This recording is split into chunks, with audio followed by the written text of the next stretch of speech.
ನೋಡಿ, 3 ತಿಂಗಳಾದಮೇಲೆ ಈ ಸರ್ಕಾರ ಕುಂಭಕರ್ಣ ನಿದ್ರೆಯಿಂದ ಎದ್ದಿದೆ. ನಮ್ಮ ಮಾಧ್ಯಮ ಸ್ನೇಹಿತರ ಮಾಹಿತಿಗಾಗಿ ಮೇ 3ನೇ ತಾರೀಕು ನೀಟ್ ಎಕ್ಸಾಮ್ ಆಯಿತು. ಮೇ 7ನೇ ತಾರೀಕು ಒಬ್ಬರು ಕಂಪ್ಲೇಂಟ್ ಮಾಡ್ತಾರೆ, ಪೇಪರ್ ಲೀಕ್ ಆಗಿದೆ, ನೀಟ್ ಪೇಪರ್ ಲೀಕ್ ಆಗಿದೆ. ಮೇ 8ನೇ ತಾರೀಕು ನ್ಯಾಷನಲ್ ಟೆಸ್ಟಿಂಗ್ ಏಜೆನ್ಸಿ ಅವರು ಪೊಲೀಸ್ ಅವರಿಗೆ ಕಂಪ್ಲೇಂಟ್ ಕೊಡ್ತಾರೆ, ಹೌದು ಬಹುಶಃ ನೀಟ್ ಪೇಪರ್ ಲೀಕ್ ಆಗಿದೆ ಅಂತ. ಮೇ 15ನೇ ತಾರೀಕು ಧರ್ಮೇಂದ್ರ ಪ್ರಧಾನ್ ಅವರು ಅಧಿಕೃತವಾಗಿ ಪಬ್ಲಿಕ್ನಲ್ಲಿ ಪೇಪರ್ ಲೀಕ್ ಆಗಿದೆ ಅಂತ ಒಪ್ಕೋತಾರೆ. ಜೂನ್ 21ಕ್ಕೆ ರೀ ಎಕ್ಸಾಮ್ ಆಗುತ್ತೆ. ಜೂನ್ 16ಕ್ಕೆ ರಿಸಲ್ಟ್ ಬಿಡುಗಡೆ ಮಾಡ್ತಾರೆ. ಇದರ ಮಧ್ಯದಲ್ಲಿ ಜುಲೈ 16ಕ್ಕೆ ರಿಸಲ್ಟ್ ಬಿಡುಗಡೆ ಮಾಡ್ತಾರೆ. ಮೇಯಿಂದ ಜುಲೈ 16 ತನಕ ಲಕ್ಷಾಂತರ ಜನ ಯಾರು ಡಾಕ್ಟರ್ ಆಗಬೇಕಂತ ಇದ್ರು, ಮೆಡಿಸಿನ್ ಓದಬೇಕಂತ ಇದ್ರು, ಬಿಟ್ಟು ಇಂಜಿನಿಯರಿಂಗು BSc MSc ಸೇರ್ಕೋತಾರೆ. ಸುಮಾರು 20 ಜನ ವಿದ್ಯಾರ್ಥಿಗಳು ಆತ್ಮಹತ್ಯೆ ಮಾಡ್ಕೋತಾರೆ. ಹಲವಾರು ಜನ 25 ದಿನ ಹಂಗರ್ ಸ್ಟ್ರೈಕ್ ಮೇಲೆ ಕೂತ್ಕೋತಾರೆ, ಉಪವಾಸ ಸತ್ಯಾಗ್ರಹ ಮೇಲೆ ಕೂತ್ಕೋತಾರೆ. ಲಕ್ಷಾಂತರ ಜನ ಬೀದಿಗೆ ಇಳಿದು ಹೋರಾಟ ಮಾಡ್ತಾರೆ. ಲಕ್ಷಾಂತರ ಜನ ಜಂತರ್ ಮಂತರ್ನಲ್ಲಿ ಸೇರ್ತಾರೆ. ಈ ಮಧ್ಯದಲ್ಲಿ ಇದೇ BJP ಸರ್ಕಾರದವರು, ಮಂತ್ರಿಗಳು, MP ಗಳು, MLAಗಳು, ಅವ್ರ ಎಂಟೈರ್ ಎಕೋಸಿಸ್ಟಮ್ ಯಾರಿದ್ದಾರೆ, ಈ ವಿದ್ಯಾರ್ಥಿಗಳಿಗೆ ದೇಶದ್ರೋಹಿ ಅಂತ ಹೇಳ್ತಾರೆ. ಅವ್ರು ಮಾಡ್ತಾ ಇರುವಂಥ ಪ್ರತಿಭಟನೆಗೆ ವಿದೇಶದಿಂದ ದುಡ್ಡು ಬರ್ತಾ ಇದೆ ಅಂತ ಹೇಳ್ತಾರೆ, ಆಪೋಸಿಷನ್ನಿಂದ ದುಡ್ಡು ತಗೋತಾ ಇದ್ದಾರೆ ಅಂತ ಹೇಳ್ತಾರೆ. ಅಲ್ಲಿ ನೀರು ಕುಡಿದ್ರೂ ಕೂಡ ಅದು ಕೂಡ ಅಮೇರಿಕಾಯಿಂದ ಬರ್ತದೆ, ಬಾಂಗ್ಲಾದೇಶಿಂದ ಬರ್ತಾ ಇದೆ, ಪಾಕಿಸ್ತಾನಿಂದ ಬರ್ತಾ ಇದೆ ಅಂತ ಹೇಳ್ತಾರೆ. ಇವ್ರ ಮೇಲೆ ಡೆಲ್ಲಿ ಪೊಲೀಸ್ ಅವರು ಹಲ್ಲೆ ಮಾಡ್ತಾರೆ, ಲಾಠಿ ಚಾರ್ಜ್ ಮಾಡ್ತಾರೆ, ಟಿಯರ್ ಗ್ಯಾಸ್ ಬಿಡ್ತಾರೆ, ಮನಸ್ಸಿಗೆ ಬಂದಂಗೆ ಅವರಿಗೆ ದೈಹಿಕವಾಗಿ ದಂಡ ಕೊಡ್ತಾರೆ, ಮಾನಸಿಕವಾಗಿ ದಂಡ ಕೊಡ್ತಾರೆ. ನೀವು ಸೋಷಿಯಲ್ ಮೀಡಿಯಾದಲ್ಲಿ ನೋಡಿದ್ರೆ ಇವೇ ಯಾರು BJP ಅವರ ಫಾಲೋವರ್ಸ್ ಇರ್ಬೋದು, RSS ಅವ್ರ ಫಾಲೋವರ್ಸ್ ಇರ್ಬೋದು, ಅವಾಚ್ಯಕ ಶಬ್ದದಲ್ಲಿ ನಿಂದಿಸ್ತಾರೆ. ಧರ್ಮದ್ರೋಹಿ, ದೇಶದ್ರೋಹಿ ಅಂತ ಕೂಡ ನಿಂದಿಸ್ತಾರೆ ಅವರು. ನಮ್ಮ BJP ಕರ್ನಾಟಕ ನಾಯಕರು ಕೂಡ ನಿನ್ನೆ ಏನು ಹೇಳ್ತಾರೆ, ಇವರೆಲ್ಲ ಕಾಕ್ರೋಚ್ಗಳಿದ್ದಾರೆ, ಹಿಟ್ ತಗೊಂಡು ಇವ್ರಿಗೆ ಸಾಯಿಸಬೇಕು ಅಂತ, ಮಾರ್ಕೆಟಿಂದ ಹಿಟ್ ತಗೋಬೇಕಂತ ಇವರಿಗೆ ಎಲಿಮಿನೇಟ್ ಮಾಡಬೇಕು ಅಂತ ಹೇಳ್ತಾರೆ. ನಾನು ನಿನ್ನೆ ಯಾಕೆ ಇವರಿಗೆ ಸಾಮಾನ್ಯ ಪ್ರಜ್ಞೆ ಇಲ್ಲ ಅಂತ ಹೇಳಿದೆ ನಮ್ಮ BJP ನಾಯಕರಿಗೆ ಅಂದರೆ, ಒಂದು ಕಡೆ ಇವರು ಕಾಕ್ರೋಚ್ ಅವರಂತ ಹೇಳ್ತಾರೆ, ದೇಶದ್ರೋಹಿ ಅಂತ ಹೇಳ್ತಾರೆ, ಇವ್ರು ಇರ್ರೆಲೆವೆಂಟ್ ಅಂತ ಹೇಳ್ತಾರೆ, ಇವ್ರಿಗೆ ಲೆಕ್ಕಕ್ಕೆ ತಗೋಬಾರ್ದು ಅಂತ ಹೇಳ್ತಾರೆ. ಆದರೆ ಇವರ ಕೇಂದ್ರದ ನಾಯಕರು ಮೂರು ಸರಿ ಇವರಿಗೆ ನಿಗೋಸಿಯೇಷನ್ಸಿಗೆ ಕರೀತಾರೆ, ಮಾತುಕತೆಗೆ ಕರೀತಾರೆ. ಇವತ್ತು 3 ಸರಿ ಮಾತುಕತೆ ಆದಮೇಲೆ 3 ತಿಂಗಳು ಆದಮೇಲೆ ಪ್ರಧಾನಮಂತ್ರಿಯವರು ನಿನ್ನೆ ಬಾಯ್ಬಿಟ್ಟು ಪೇಪರ್ ಲೀಕ್ ಅಂತ ಎಲ್ಲೂ ಹೇಳಿಲ್ಲ. ಅವರು ಯುವಕರ ಬಗ್ಗೆ ಹೇಳಿದ್ರು ಅಷ್ಟೇ. 3 ತಿಂಗಳು ಬೇಕಾಗಿತ್ತ ಪ್ರಧಾನಮಂತ್ರಿಗೆ ಮಾತಾಡೋಕ್ಕೆ? ಆಮೇಲೆ ನಾನು ಹೇಳ್ದಂಗೆ ಮೇ 15ನೇ ತಾರೀಕು ಪೇಪರ್ ಲೀಕ್ ಆಯಿತು. ಇವ್ರು ರಾಜೀನಾಮೆ ಕೊಟ್ಟಿದ್ದು ಜುಲೈ 25ನೇ ತಾರೀಕು. 3.5 ತಿಂಗಳು ಸ್ವಾಮಿ, 3.5 ತಿಂಗಳು ನಾನು ಏನೂ ಮಾಡೇ ಇಲ್ಲ ಅಂತ ಹೇಳಿದವರು ಇವತ್ತು ರಾಜೀನಾಮೆ ಕೊಟ್ಟಿದ್ದಾರೆ. ಇವತ್ತನ ಎದ್ದಿದ್ದೀರಾ, ಭಾಳ ಸಂತೋಷ.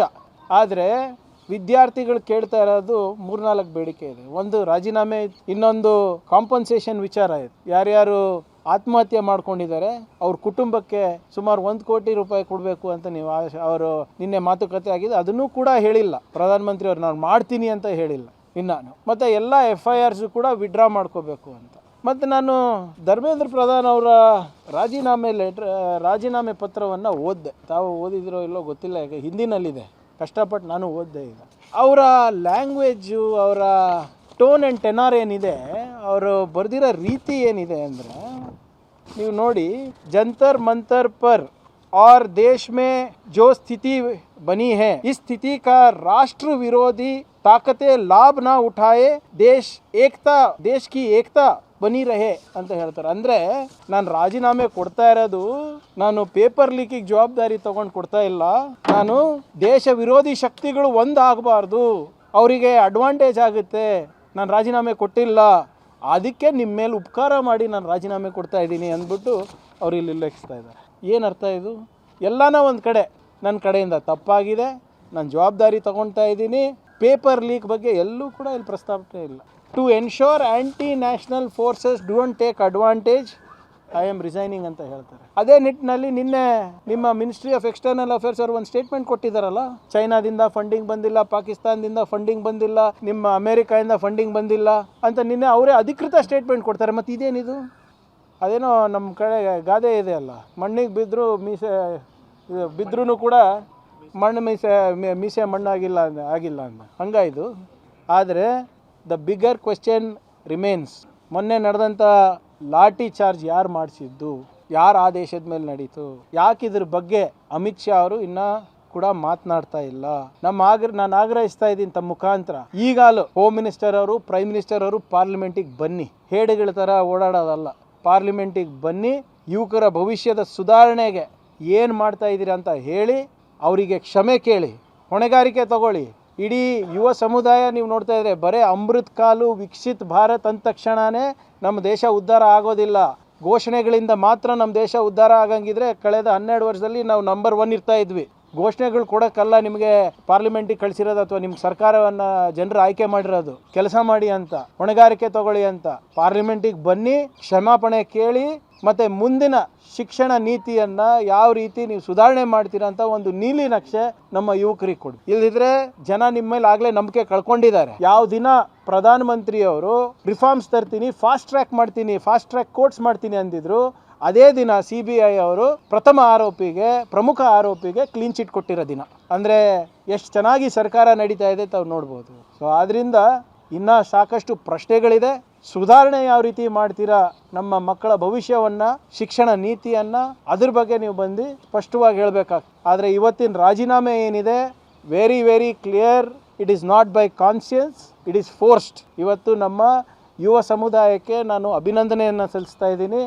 ಅವರ ಒಂದು ಶಕ್ತಿಯಿಂದ, ಅವರ ಒಂದು ಛಲದಿಂದ ಇವತ್ತು ಈ ಸರ್ಕಾರದ ಏನು ಗರ್ವ ಇದೆ ಅದು ಭಂಗ ಆಗಿದೆ. ಪ್ರಜಾಪ್ರಭುತ್ವದಲ್ಲಿ ಪ್ರಜೆನೇ ಮುಖ್ಯ ಅಂತ ಇವ್ರು ತೋರಿಸ್ಕೊಟ್ಟಿದ್ದಾರೆ ಯುವ ಸಮುದಾಯದವರು.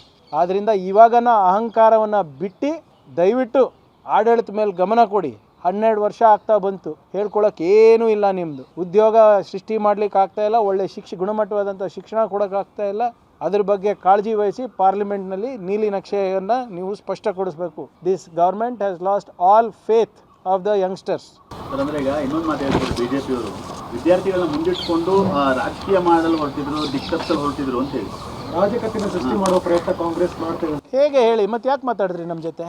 ಅವರು ನಿಮ್ಮ ಸೋನಮ್ ವಾಂಗ್ಚುಕ್ ಅವರು ಚೈನೀಸ್ ಏಜೆಂಟ್ ಅಂದ್ರಲ್ಲಪ್ಪ, ನೀವು ಹೋಗಿ ನೀವು ಯಾಕೆ ಉಪವಾಸ ಬಿಡಿಸಿದ್ರಿ? ಯಾಕೆ ಕಾಂಗ್ರೆಸ್ ಜನತಾ ಪಾರ್ಟಿಯವ್ರ ಮುಖ್ಯಸ್ಥರ ಜೊತೆ ಮಾತಾಡ್ತಾ ಇದ್ರಿ?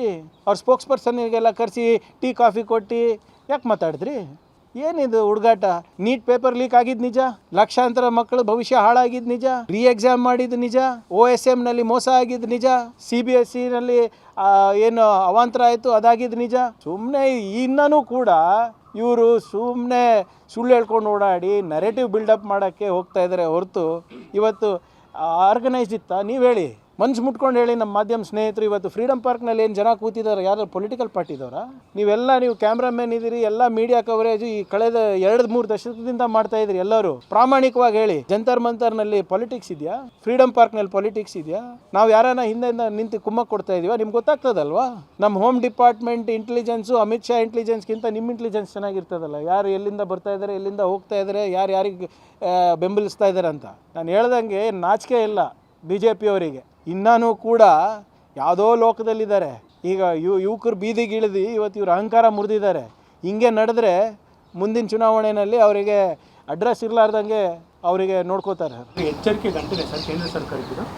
ಎಲ್ಲರಿಗೂ ಎಚ್ಚರಿಕೆ ಗಂಟೆನೇ ಸರ್. ಯಾರು ಯುವ ಸಮುದಾಯದ ಪರವಾಗಿ ಪ್ರಾಮಾಣಿಕವಾಗಿ ನಿಲ್ಲೋದಿಲ್ಲ, ಯಾವುದೇ ಸರ್ಕಾರ ಇರ್ಬೋದು, ಇದು ಅವರಿಗೆ ಎಚ್ಚರಿಕೆ ಗಂಟೆ. ನಮ್ಮ ಜವಾಬ್ದಾರಿಯನ್ನು ನಿಯತ್ತಾಗಿ ನಿಭಾಯಿಸಲಿಲ್ಲ ಅಂದರೆ ಜನರು ಸುಮ್ಮನೆ ಕೂತ್ಕೊಳೋದೇ ಅಲ್ಲ. ಇವತ್ತು ಭಾಳ ವರ್ಷಗಳಾದಮೇಲೆ ಇಂಥದ್ದು ಒಂದು ನಡೆದಿದೆ. ಇವತ್ತು ರಾಮ ಮಂದಿರ್ನಲ್ಲಿ ಆದಂಥ ಹಗರಣ ಬಗ್ಗೆನೂ ಜನ ಮಾತಾಡ್ತಾ ಇದ್ದಾರೆ. ಇಲ್ಲಿ ಯುವಕರ ಭವಿಷ್ಯದ ಬಗ್ಗೆ ಕೂಡ ಮಾತನಾಡ್ತಾ ಇದ್ದಾರೆ. ಇದು ಒಂಥರ ಏನು ಡಿಕ್ಟಟೋರಿಯಲ್ ಆ್ಯಟಿಟ್ಯೂಡ್ ಇತ್ತಲ್ಲ ಈ ಸರ್ಕಾರದ್ದು, ಅದಿನ್ನೇ just matter of time. Hitler ಬಿದ್ದ, ಮೋದಿನೂ ಬೀಳ್ತಾರೆ. ಭವಿಷ್ಯದಲ್ಲಿ ಈಗ ಇದಾದ್ಮೇಲೆ ಈಗ ರಾಮ ಮಂದಿರ ದೇಣಿಗೆ ಪ್ರಕರಣವನ್ನು ಕೈಗೆತ್ಕೋಬೇಕು ಅಂದ್ರು ಅವರು ನಿಮಗೆ ಬೇರೆ ಬೇರೆ ಬಿಲ್ಗಳನ್ನು ತರಲಿಕ್ಕೆ ಕೊಟ್ಟಿದ್ದಾರೆ. ಮಹಿಳಾ ಮೀಸಲಾತಿ ವಿರೋಧ ಇರ್ಬೋದು, ಕಾನ್ಸ್ಟಿಟ್ಯೂಷನ್. ಅದೇ ಇವರೇ ನೋಡಿ, ನಾನು ಅವತ್ತೇ ಹೇಳಿದ್ದೀನಿ, ಇವರು ಇವತ್ತು ರಾಜೀನಾಮೆನೂ ಕೊಡಿಸಿರೋದು ನಾನು ಹೇಳಿದ್ದು ಆತ್ಮಸಾಕ್ಷಿಯಾಗಿ ಇವರು ರಾಜೀನಾಮೆ ಕೊಟ್ಟಿಲ್ಲ. ಡಿಲಿಮಿಟೇಷನ್ ಬಿಲ್ ತರಬೇಕು, ಅದಕ್ಕೆ ರಾಜೀನಾಮೆ ಕೊಡಿಸಿದ್ದಾರೆ, ಪಾರ್ಲಿಮೆಂಟ್ ನಡಿಬೇಕು ಅಂತ ಅಷ್ಟೇ. ಡಿಲಿಮಿಟೇಷನ್ ಕಮಿಷನನ್ನು BJPಯವರು ಅವರ ಕಪಿಮುಷ್ಟಿನಲ್ಲಿ ಇಟ್ಕೋಬೇಕು. ಮುಂದಿನ ಚುನಾವಣೆ ಹೇಗೆ ಗೆಲ್ಲಬೇಕು ಅಷ್ಟೇ ನೋಡ್ತಾ ಇದ್ದಾರೆ. ಅವರಿಗೆ ಯುವಕರ ಭವಿಷ್ಯನಲ್ಲಿ ಇಂಟ್ರೆಸ್ಟ್ ಇಲ್ಲ, ಮಹಿಳಾ ಮೀಸಲಾತಿನಲ್ಲಿ ಇಂಟ್ರೆಸ್ಟ್ ಇಲ್ಲ, ಅಥವಾ ಮಹಿಳೆಯರ ಸಬಲೀಕರಣದಲ್ಲೂ ಅವ್ರಿಗೆ ಇಂಟ್ರೆಸ್ಟ್ ಇಲ್ಲ. FRC ತರಲಿಕ್ಕೆ ಕೊಟ್ಟಿದ್ದಾರೆ ಇದೇ ಈ ಕಾರಣಕ್ಕೆ. ನಾನು ನೋಡಿ, ನಂದು ಯಾವತ್ತಾನ ಪೊಲಿಟಿಕಲ್ ಭವಿಷ್ಯವಾಣಿ BJP ಅವ್ರ ಬಗ್ಗೆ ಸುಳ್ಳಾಗಿದೆಯಾ? ನೀವು ಚೆಕ್ ನೋಡಿ, ಎಲ್ಲನೂ ಫುಟೇಜ್ ಆರ್ಕೈವ್ ಇರ್ತದಲ್ಲ ನಿಮ್ಮ ಹತ್ರ.